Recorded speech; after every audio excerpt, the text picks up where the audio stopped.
Всем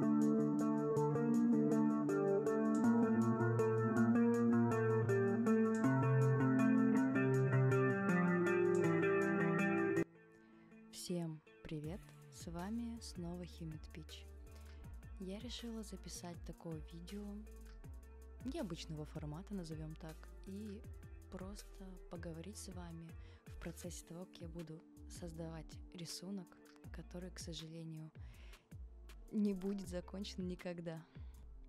Данное видео я хочу назвать «Сомнения». Почему так? Потому что, несмотря на то, что можно подумать, что рисование — это какой-то легкий процесс, но я думаю, люди далекие от этого, они немного заблуждаются. На самом деле, рисование заставляет задумываться о многих вещах.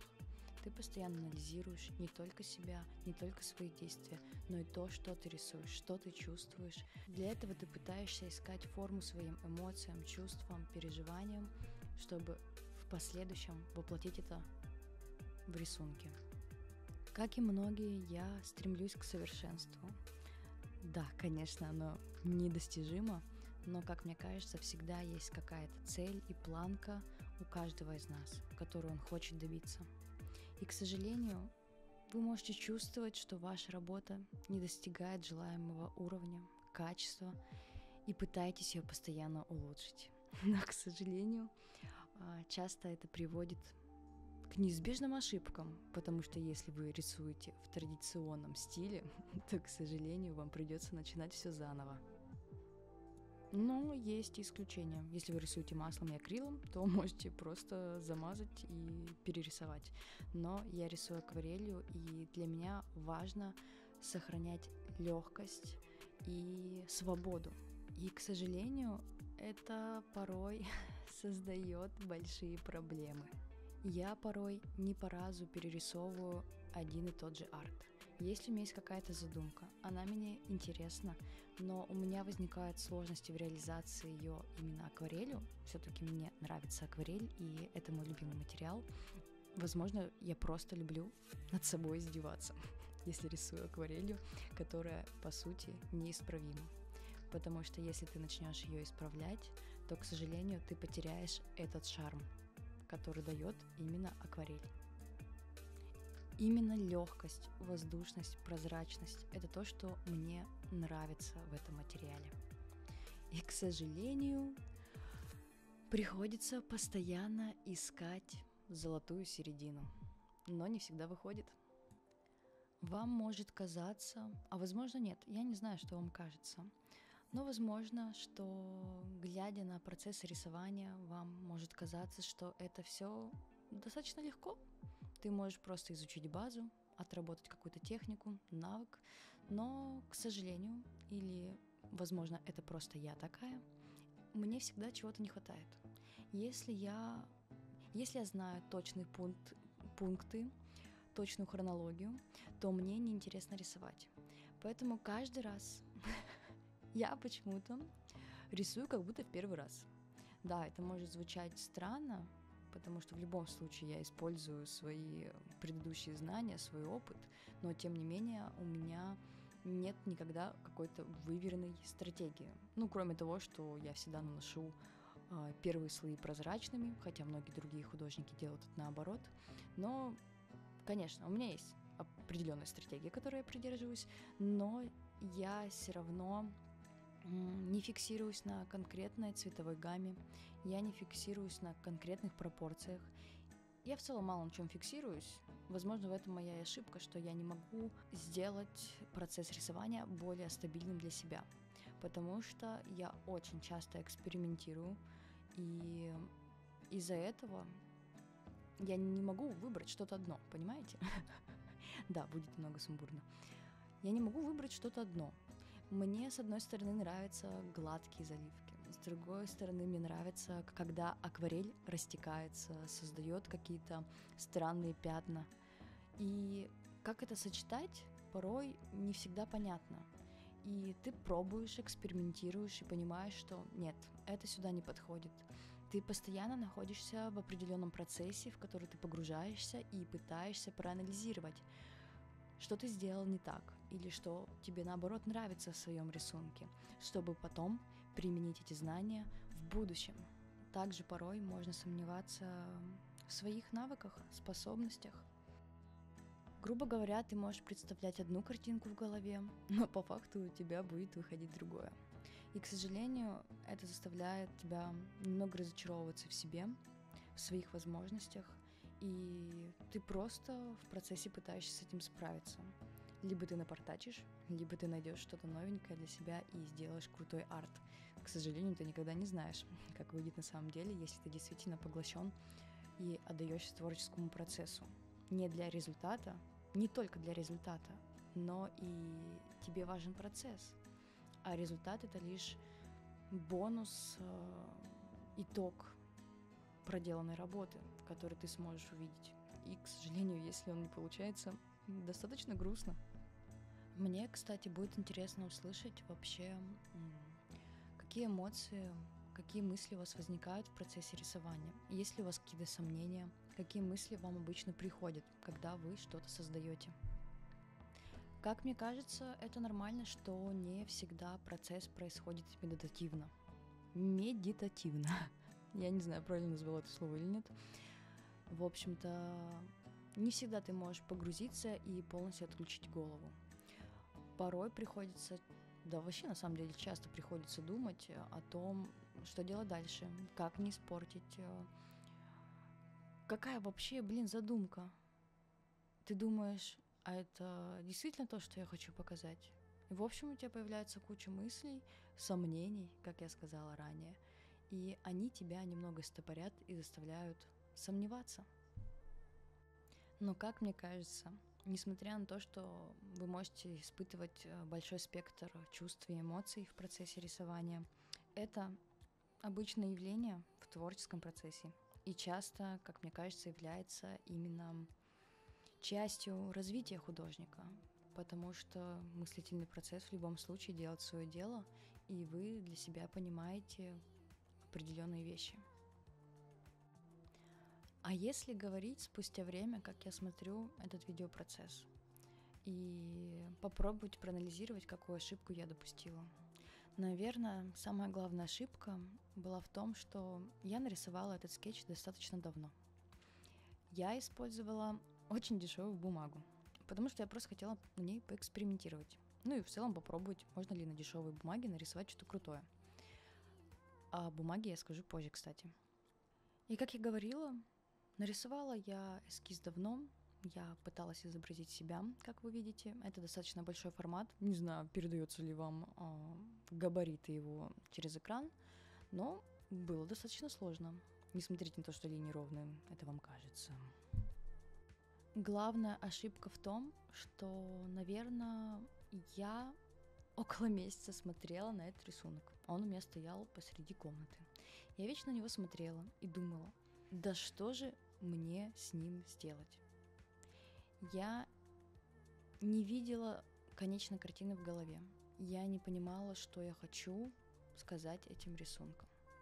Поэтому в определенный день, когда наступила ночь, я решила, что, мне надоело на него смотреть. Я либо рисую, порчу, неважно. Я начинаю и уже смотрю, что получится и что делать далее. Я не видела результата в своей голове. И поэтому я просто делала по наитию. И, к сожалению, мне кажется, вы еще поймете, что нужно было просто в какой-то момент остановиться. Но из-за того, что лист находился вертикально, также была достаточно не толстая бумага, если говорить честно, и с нее очень легко вымывался цвет. То есть я наносила достаточно крупные мазки, добавляла достаточно много воды, и мне нравилось, что получалось. Но сразу, как я добавляла какие-то новые мазки, пыталась сделать более яркий цвет, краска стекала, и эти пятна все уходили. В общем, как выяснилось, с бумаги очень все легко стирается. Вот, так что, наверное, я бы взяла в следующий раз бумагу другой фирмы, более плотную, как минимум, и которая задерживает цвет, потому что я бы хотела поиграться именно с подтеками, с смешением разных цветов. И, если честно, мне достаточно нравится сама задумка рисунка, но, если честно, я вот смотрю сейчас, и, если честно, я бы его увеличила в размерах, особенно снизу. Я бы хотела сделать там, наверное, еще больше подтеков и какие-то пятна. И, кстати, если так подумать, то вертикальное рисование немного осложняет контролирование мазков. Поэтому, возможно, в следующий раз я буду делать это уже на горизонтальной поверхности и просто пытаться контролировать те моменты, которые мне важны. И после уже добавлять вот эти потеки. Либо сделать их в начале, либо потом. То есть сделать как некую подложку, которая будет просто базой. И поверх уже нарисовать так, как я привыкла. Многослойной техникой, много мазков, полупрозрачным цветом. Как я и сказала ранее, к сожалению, я этот рисунок испортила окончательно. В какой-то момент я психанула. Но если у вас случается то же самое, могу посоветовать вам просто отстать от рисунка и уйти. Потому что я уже не раз сталкивалась с той ситуацией, когда я не могу остановиться. Я пытаюсь все исправить прямо сейчас, в этом моменте. Но акварель и да и многие материалы, они рассчитаны на то, чтобы хотя бы высохнуть, чтобы можно было что-то исправить. Вот, но я в своей типичной манере решила добавить побольше цвета, добавить побольше краски, чтобы хоть как-нибудь это все перекрыть. Как видите, мне вот здесь достаточно нравится все это, но мне не хватает цвета, которого я добавляла до этого, потому что он слишком сильно стек и стал почти незаметен. И знаете, всегда есть у меня какие-то сомнения насчет моей техники или стилистики, в том плане, что меня всегда штормит из одной стилистики в другую. И я сейчас не конкретно прям стиль-стиль, я имею в виду про предпочтения. С одной стороны, мне нравятся яркие, разноцветные мазки, да, так сказать, разводы, хаотичность, неаккуратность. С другой стороны, мне нравится гладкость, сдержанные цвета. И понимаете, я все это время пытаюсь это совместить, но, к сожалению, не всегда это получается удачно. И как мне кажется, наверное, это нормально, что я сама создаю себе проблемы. Хотя могла бы просто определиться с какой-нибудь стилистикой, да, рисовать либо в постельных цветах, либо в ярких, или найти какую-то золотую середину. Но в целом-то я ее ищу. Просто, ну знаете, периодически хочется чего-то новенького. Кстати, я вам не сказала. Небольшая предыстория. Почему я в итоге не смогла довести все до ума? В общем-то, у меня появились китики, и они очень любят со мной сидеть и наблюдать. А еще любят прыгать. Поэтому, прыгнув в мою тележку с красками, палитрами, случайно, по неуклюжести своей, они разбили мою любимую палитру. К сожалению, сейчас я не смогу найти такую же. И я просто минут 10-20 убирала все осколки с пола, чтобы китики случайно не съели и не повредили лапки. Ну и, как вы видите, все испачкалось. Он пробежался по дивану, по столу, по всему полу. И, если честно, мне достаточно нравится работа на этом этапе. Отчасти, конечно, есть нюансы, которые я бы могла исправить в будущем, в следующий раз. Но почему меня никто не остановил? Почему никто не дернул меня за руку? Сейчас у меня возникают именно такие мысли. В этот момент, возможно, это не считывается по моему лицу, но я вам расскажу. Я нервничала, переживала и думала, что делать, мне не нравится. Прикол в том, что очень часто, когда ты долго рисуешь или делаешь это без перерыва, у тебя просто замыливается глаз, и ты просто перестаешь адекватно воспринимать то, что ты делаешь. Тебе начинает казаться, что ты делаешь все неправильно, что здесь не должно быть так, здесь должно быть по-другому. И вот эти сомнения, на самом деле, они очень сильно сбивают. Поэтому, если вы не хотите допускать таких же ошибок, как я, портить листы бумаги, расходовать понапрасну краску, то я вам рекомендую, если вас злит и раздражает ваша работа, пожалуйста, отдохните, займитесь чем-нибудь другим. В какой-то момент я подумала, ну неплохо, я, может быть, сделаю детализацию, и будет все круто выглядеть. Но, к сожалению, на этой бумаге, я вам честно и откровенно скажу, работала впервые. Это просто какая-то акварельная бумага с озона в рулонах. Я ее купила для того, чтобы... Не для того, чтобы, а потому что большой формат и очень дешево стоило. Но, к сожалению, у меня, как я замечаю, есть взгляд перфекциониста, я называю. Это когда вот ты вблизи смотришь на работу, издалека, может быть, она неплоха. Выглядит все технически хорошо, красиво, но вблизи меня начинают раздражать всякие нюансы.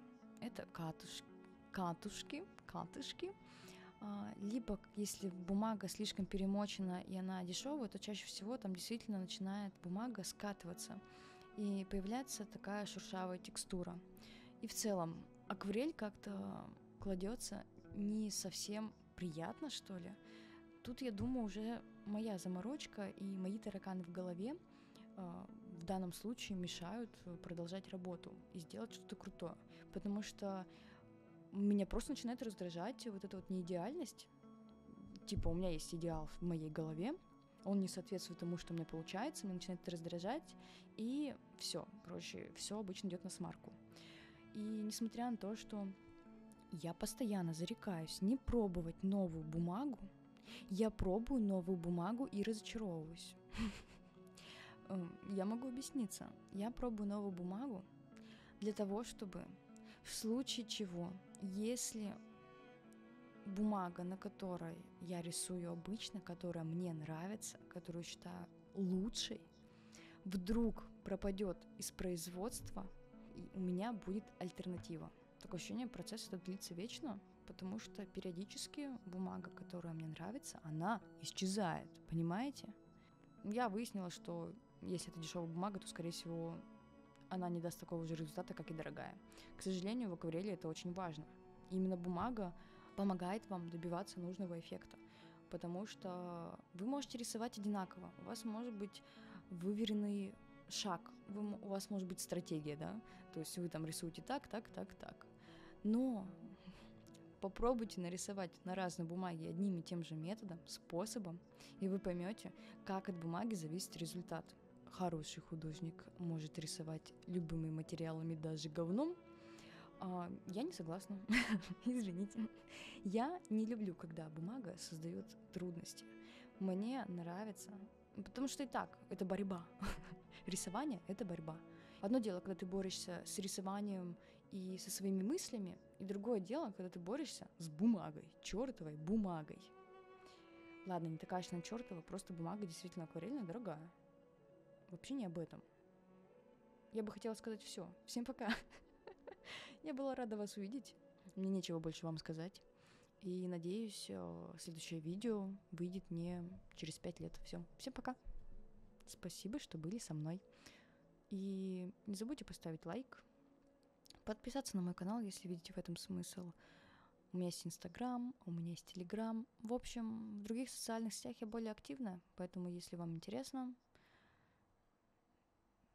то можете подписываться.